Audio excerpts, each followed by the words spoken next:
Study IQ IAS, अब तैयारी हुई अफोर्डेबल।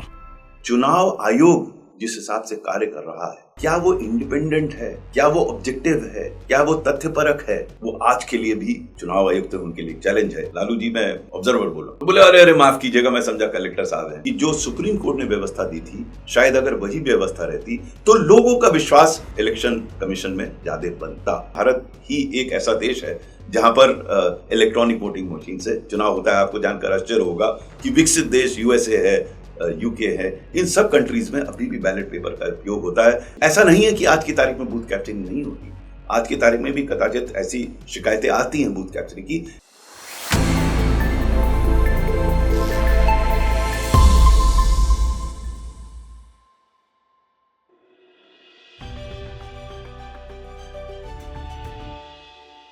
नमस्कार। अब आपके सामने मैं आज जिस विषय पे बात करने जा रहा हूं वो बड़ा करंट विषय है। आजकल चुनाव चल रहे हैं और मुझे आशा है कि आप सबने अपना वोट जरूर डाला होगा, और अगर नहीं डाला है, आने वाले समय में अगर आपका टाइम है तो वोट जरूर डालिएगा। Yes, today I will talk about election commission, because आज कल बड़ी हॉट चर्चा में है। मैं थोड़ा सा संक्षिप्त में बताना चाहूंगा इसका बैकग्राउंड क्या है, उसके कुछ इंटरेस्टिंग तथ्य क्या है। फिर मेरा व्यक्तिगत अनुभव रहा है चुनाव आयोग के बारे में, चुनाव कराने में, क्योंकि मैं फील्ड में पोस्टेड रहा हूं। कुछ चुनाव मैंने कराए, कुछ में मैं ऑब्जर्वर रहा। अपने अनुभव आपके साथ साझा करूंगा। और आजकल कुछ इश्यूज ऐसे हैं जो कि बड़े कंट्रोवर्शियल हो गए हैं, बड़े इंटरेस्टिंग हैं, कंट्रोवर्शियल हैं, और भविष्य में वो निर्धारित करेंगे कि हमारा प्रजातंत्र किस ओर जा रहा है। इलेक्शन कमीशन उसमें बड़ा अहम भूमिका है उसकी। तो उन विषयों पर भी हम अंत में चर्चा करेंगे। सबसे पहले कुछ इंटरेस्टिंग फैक्ट्स इलेक्शन कमीशन के बारे में। आपको ये जानकारी होगी कि जब ये भारत आजाद हुआ था, तो जो पहला चुनाव 1952 में हुआ था, तो हम लोगों ने निर्धारित किया, भारत ने निर्धारित किया कि हर व्यक्ति को अधिकार होगा वोट डालने का। ये थोड़ा विचित्र है, क्योंकि जो पूर्व में प्रजातांत्रिक यानी कि डेमोक्रेटिक नेशंस थे, यूएसए, इंग्लैंड, इनकी हम लोग एग्जाम्पल देते हैं अक्सर कि ये ओरिजिनल सो टू से डेमोक्रेटिक नेशंस थे। इनमें भी महिलाओं को अधिकार वोट करने का बहुत बाद में मिला। आपको आश्चर्य होगा जान के कि इनको 1918 और 1920 में यूएसए और ब्रिटेन में महिलाओं को अधिकार मिला। हमारे देश में साथ ही साथ पुरुषों के साथ ही साथ महिलाओं को अधिकार मिला अपना वोट डालने का, और इसके अतिरिक्त कोई भी रिस्ट्रिक्शन एज सच नहीं लगाया गया। हर व्यक्ति को अधिकार था वोट, ये कॉन्स्टिट्यूशनल राइट दिया गया है। और तभी मैंने शुरू में कहा कि आप इसका अधिकार का उपयोग अवश्य करें अपना वोट डालने। चुनाव आयोग शुरू में सिर्फ एक चुनाव आयुक्त होता था आरंभिक तौर पर, और जो आयु थी वोट डालने की वो 21 वर्ष थी। वर्ष 1989 में, यानी कि स्वतंत्रता के इतने वर्ष बाद, यह निर्णय हुआ कि इस उम्र को घटाकर 21 से 18 वर्ष कर दिया जाए। तो एक बहुत महत्वपूर्ण निर्णय था, 3 वर्ष घटा देना। और उस वर्ष के बाद जितने चुनाव हुए हैं उसमें यंगस्टर्स का भागीदारी बढ़ गई है। और चूंकि ये पाया गया कि इससे चुनाव आयोग का कार्य बढ़ेगा, इसलिए एक और महत्वपूर्ण निर्णय लिया गया। पूर्व में सिर्फ एक ही चुनाव आयुक्त होता था, अब ये 3 मेंबर कमेटी होगी, यानी कि 2 चुनाव आयुक्त और तीसरा चीफ इलेक्शन कमिश्नर। और उसी समय के आसपास आपको स्मरण होगा, चीफ इलेक्शन कमिश्नर के रूप में सामने आए हमारे टीएन शेषन साहब, जिन्होंने इसको एक नया मोड़ दिया। शायद जिस कॉम्पिटेंस से टीएन शेषन साहब ने चुनाव को करवाया और जो उन्होंने लेगेसी छोड़ी, वो आज के लिए भी जो चुनाव आयुक्त है उनके लिए चैलेंज है। इस इशू पर हम बाद में चर्चा करेंगे कि आज के इश्यूज क्या क्या है। संक्षिप्त में ये भी बताना चाहूंगा कि मेरा अनुभव क्या रहा चुनाव के बारे में। मैंने वर्ष 1981 में भारतीय प्रशासनिक सेवा यानी कि IAS ज्वाइन किया था। फिर उसके बाद जब मैं सब डिवीजन मैजिस्ट्रेट बना हरदोई में, तो उस समय तो कोई चुनाव नहीं हुआ। लेकिन जब मैं सेकंड पोस्टिंग में गया SDM की, उस समय देवरिया डिस्ट्रिक्ट होता था, तो मैं कुशीनगर में पोस्ट हुआ। आज की तारीख में तो एक नया जिला है, लेकिन उस समय वो एक सब डिवीजन होता था। तो सामान्य चुनाव, जनरल इलेक्शंस हुए, उसमें मेरे स्वयं रिटर्निंग ऑफिसर के रूप में असेंबली इलेक्शन में, SDM जो है वो रिटर्निंग ऑफिसर होता है असेंबली इलेक्शन में, और DM या ADM होते हैं रिटर्निंग ऑफिसर पार्लियामेंट इलेक्शंस में। तो मैंने उस साल उसमें भागीदारी की उस इलेक्शन में कोई विशेष वाकया नहीं आया। ईस्ट यूपी उस समय काफी बदनाम होता था बूथ कैप्चरिंग के संदर्भ में, लोग काफी बात करते थे बूथ कैप्चरिंग की, लेकिन किन्हीं कारणों से जो वहां पे उस जनपद में, देवरिया जनपद में जो व्यवस्थाएं की गई उसमें बूथ कैप्चरिंग की शिकायतें नहीं आई और बड़ा स्मूथली वो चुनाव हो गया। तो बड़ा सामान्य सा मेरा अनुभव था। उसके बाद मैं स्वयं जब जिलाधिकारी बना वर्ष 1991 में, तो पुनः चुनाव, लोकसभा के चुनाव हुए। वो मेरे विचार से मेरे लिए नया अनुभव था, क्योंकि डिस्ट्रिक्ट इलेक्शन ऑफिसर के रूप में पहली बार मैंने वो चुनाव करवाए। और पहली बार उस समय कंप्यूटर इतने ज्यादा उपलब्ध नहीं थे, लेकिन जितने भी उपलब्ध थे, जितने सॉफ्टवेयर थे, जनपद लखीमपुर खीरी जहां मैं जिलाधिकारी था, वहां हमने प्रोग्राम्स का इस्तेमाल किया मटेरियल को डिलीवर करने में, पार्टियों को डिलीवर करने में। इससे जो ये बड़ा कठिन बड़ा दुरूह कार्य होता है कि कौन सी पार्टी कहाँ जाएगी, कैसे मटेरियल पहुंचाया जाएगा, व्हीकल का मूवमेंट कैसे होगा, क्योंकि अलग अलग जगह पर बूथ बनते हैं। तो हमने पहली बार देश में एक प्रोग्राम के माध्यम से इस कार्यक्रम को व्यवस्थित किया, और वो प्रोग्राम इतना अच्छा था कि उस समय के जो मुख्य चुनाव आयुक्त सेशन साहब थे, उन्होंने उस प्रोग्राम को उपयोग किया बाद में अन्य जगह पर, उसको और परिष्कृत करके, उसे इंप्रूव करके। ये प्रोग्राम एनआईसी के माध्यम से बनाया गया था, और ये उसमें बड़ी अच्छी व्यवस्था थी कि मान लीजिए एक टीम कहीं जाने के लिए किसी वजह से कोई बीमार पड़ गया, दूसरे की ड्यूटी लगती है, या हमें रूट बनाना पड़ता है, ऑप्टिमम मूवमेंट गाड़ियों का कैसे हो सके कि हम जान सके कि कम से कम डिस्टेंस ट्रैवल करके हम ज्यादा से ज्यादा एरिया कवर कर लें। इस सब की व्यवस्था उस प्रोग्राम के माध्यम से हुई, और बड़ा सक्सेसफुल प्रोग्राम ये था। मेरा व्यक्तिगत अनुभव है कि चुनाव से एक दिन पहले मेरे पास कोई खास काम ही नहीं था, क्योंकि सब व्यवस्थाएं हम लोगों ने डिजिटाइज कर दी थी, और उस डिजिटाइज होने की वजह से सामान्य रूप से अगर कोई परिवर्तन करना होता था तो उसका देखना पड़ता था कि उसका रिजल्ट या उसके कॉन्सिक्वेंट चेंजेस और क्या करने हैं। इस प्रोग्राम की वजह से बड़े आसानी से वो चेंजेस हो जाते थे, और बड़ा अच्छा कार्यक्रम हुआ। फिर उसके बाद जब मैं जिले से हटा और जगह गया, तो मुझे अनुभव हुआ एज एन ऑब्जर्वर। वो भी बड़े इंटरेस्टिंग मेरे अनुभव रहे हैं। कई जगहों पर मेरा पहला जो अनुभव था as an observer late 90s में, जो वो भी जनरल इलेक्शन था, बांका जिला, जो कि उस समय बांका की कॉन्स्टिट्यूएंसी होती थी, उस समय तो वो बिहार में होती थी, आज वो झारखंड में है। वहां पर मैं ऑब्जर्वर था, और बड़ा इंटरेस्टिंग मेरा एक्सपीरियंस वहां रहा। पोलिंग वाले दिन हमने पाया कि जब उसका अंततः ये आया कि कहाँ कितनी पोलिंग हुई, 100 से अधिक बूथों में 100% से ज्यादा पोलिंग थी। और जब हमने उसे मैप पर देखा तो पाया एक सीक्वेंस में था, एक के बाद एक के बाद एक, यानी कि कोई एक वाहन ने एक जगह से दूसरी जगह जाकर टोटल बूथ कैप्चरिंग की थी। 100% से ज्यादा वोट था। तो मुझे स्मरण है कि हमने इलेक्शन कमीशन को रिकमेंड किया कि भाई ये तो ऐसा प्रतीत होता है स्पष्ट रूप से कि यहाँ पर बूथ कैप्चरिंग हुई है। मेरा पहला अनुभव था कि इस व्यापक रूप से बूथ कैप्चरिंग हो सकती है। उस समय मैंने आपको बताया, उस समय पेपर बैलेट इस्तेमाल होते थे, और बूथ कैप्चरिंग आसान था पेपर बैलेट के माध्यम से। ईवीएम के माध्यम से उतना आसान नहीं है, लेकिन इसके माध्यम से आसान था कि कोई पार्टी गई वहां पर, कोई दबंग लोग गए, उन्होंने छापा उस पर लगाई, ठप्पा, और बैलेट बॉक्स में भर दिया। तो हम लोगों ने इलेक्शन कमीशन को रिकमेंड किया कि साहब इसको पुनः इसमें इलेक्शन होना चाहिए, और इलेक्शन कमीशन हमारी बात से सहमत हुआ। उन 105 बूथ में पुनः इलेक्शन हुआ। मुझे ये बात भी याद है कि एक दिन हम डिस्ट्रिक्ट मैजिस्ट्रेट वहाँ के जो बांका के थे, उनके कक्ष में बैठे हुए थे, और चर्चा चल रही थी। तभी हॉटलाइन बजी, तो हॉटलाइन क्योंकि मेरे पास रखी थी तो मैंने उसे उठा लिया, और हॉटलाइन से उधर से आवाज आई जोर के, अरे कलेक्टर साहब, आपने ऑब्जर्वर साहिबान का याद नहीं रखा। तो मुझे आवाज कुछ पहचानी हुई लगी। वो आवाज लालू प्रसाद यादव जी की थी, जो उस समय चीफ मिनिस्टर थे। तो मैंने उनसे कहा, भाई साहब मैं लालू जी मैं ऑब्जर्वर बोल रहा हूँ। तो बोले, अरे अरे माफ कीजिएगा, मैं समझा कलेक्टर साहब हैं। तो वो शायद इस बात से चिंतित थे, और स्वाभाविक भी है कि हम लोगों ने रिकमेंड कर दिया था कि 105 बूथ्स में इलेक्शन हो, और उस इलेक्शन में फिर बिल्कुल ठीक ठाक चुनाव हुआ 105 बूथ में, क्योंकि टोटल फोकस्ड उसमें फिर सिक्योरिटी वगैरह थी, कोई बूथ कैप्चरिंग नहीं हुई।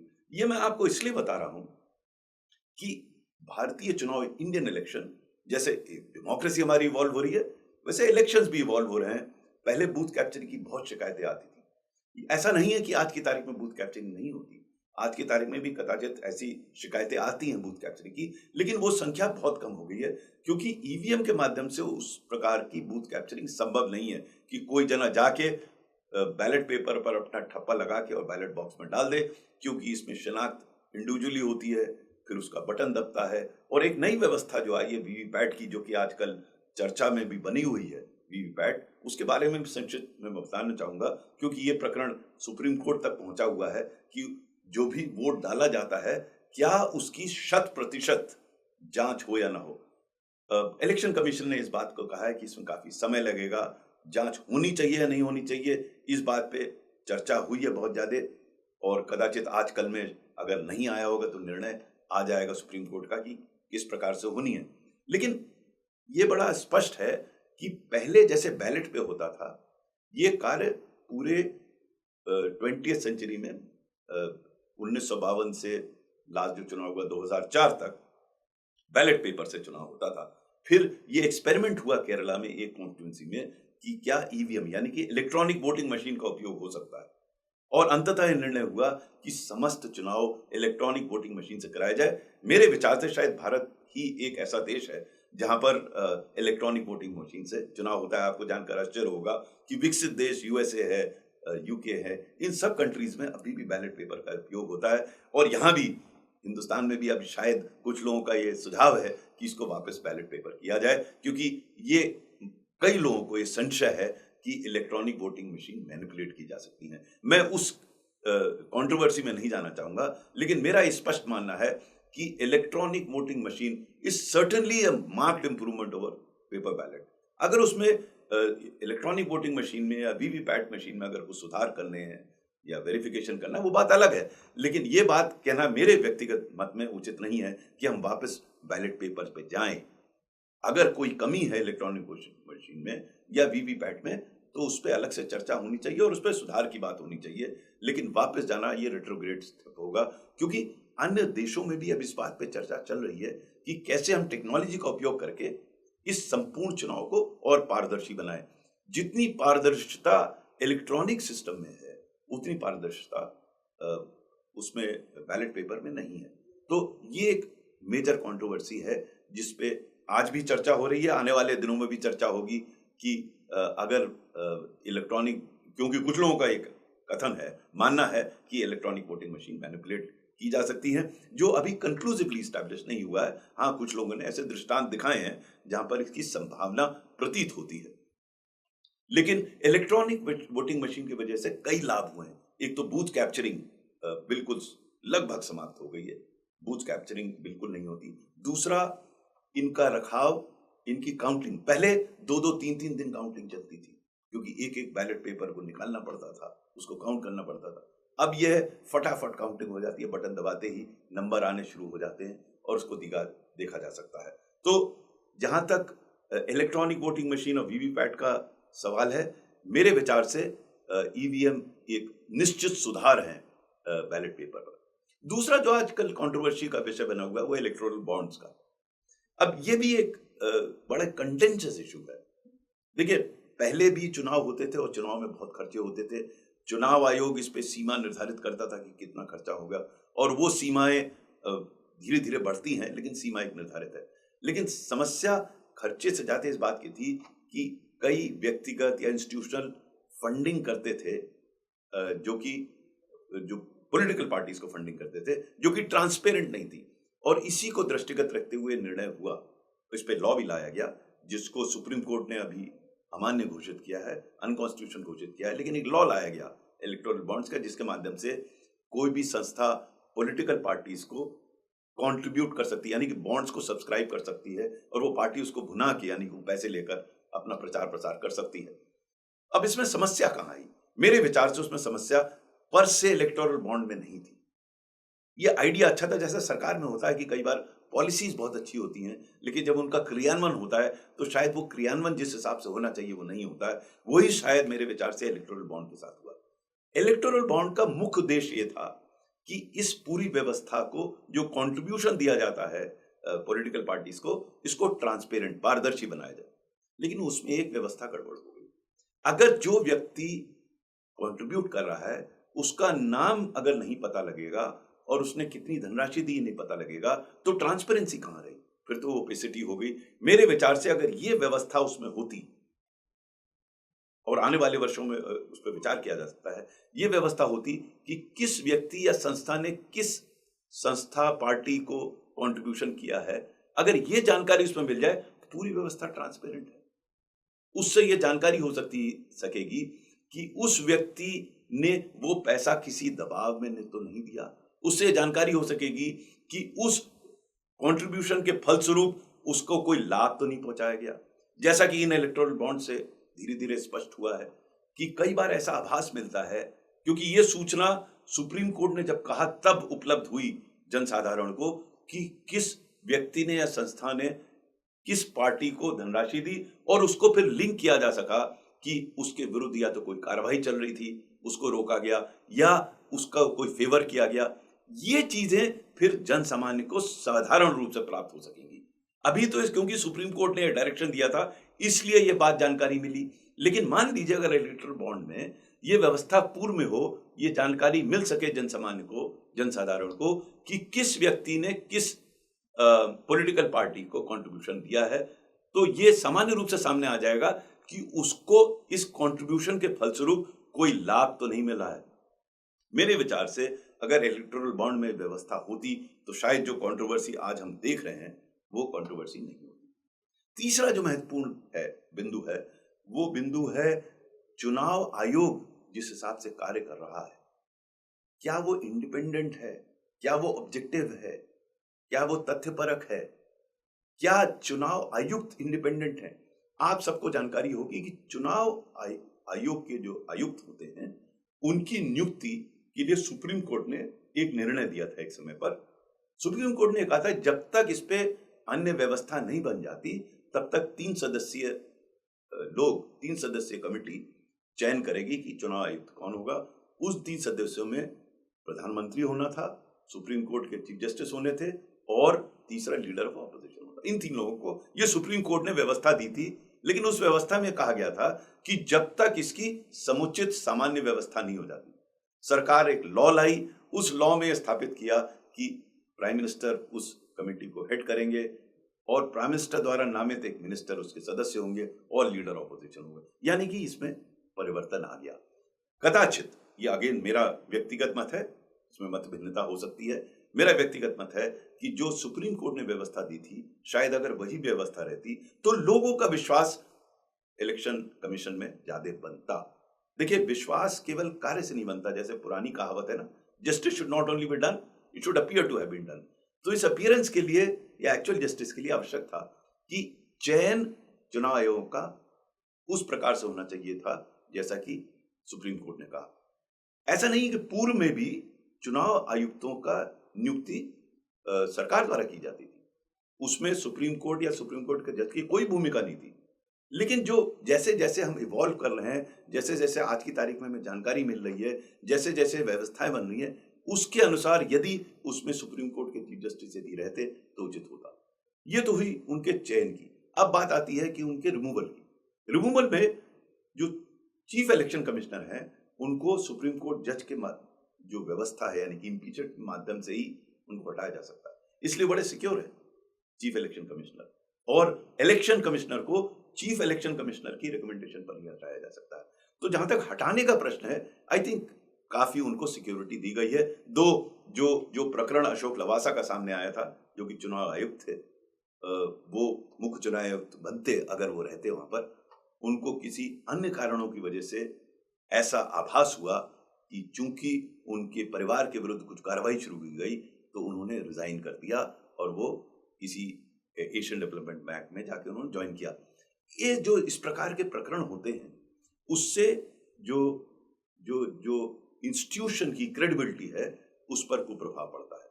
तीसरा कि चुनाव आयुक्त जब सुपरिनोवेट कर जाते हैं या उनका टेन्योर खत्म हो जाता है, उसके बाद यदि वो सरकार में कोई काम करते हैं तो मेरे विचार से वो उचित नहीं है। पूर्व में ऐसा रहा है कि एक चुनाव आयुक्त है, उनको मंत्री भी बना दिया गया कैबिनेट में। अगर चुनाव आयुक्तों को इस प्रकार का एल्योरमेंट रहेगा तो उनकी ऑब्जेक्टिविटी पर प्रभाव पड़ेगा। तो आने वाले वर्षों में चुनाव आयोग का बहुत ही महत्वपूर्ण भूमिका होगी। इन बिंदुओं पर देश को विचार करना होगा और ऐसी व्यवस्था बनानी होगी जिससे लोगों को इस आयोग में विश्वास बना रहे, जो कि सेशन के टाइम पे था। आज की तारीख में लोगों को कुछ डाउट्स उत्पन्न हो रहे हैं। हमारा डेमोक्रेसी का इलेक्शन कमीशन एक बहुत महत्वपूर्ण संस्था है और इसलिए आवश्यक है कि इस संस्था को हम टोटली प्योर रखें, जिससे कोई भी इस पे उंगली ना उठा सके और हम अपने को प्राउडली कह सकें कि हम एक डेमोक्रेटिक नेशन है जहां बिल्कुल ऑब्जेक्टिवली चुनाव होते हैं। ये हो सकता है, मुझे आशा ये होगा भी। नमस्कार। स्टडी IQ IAS, अब तैयारी हुई अफोर्डेबल।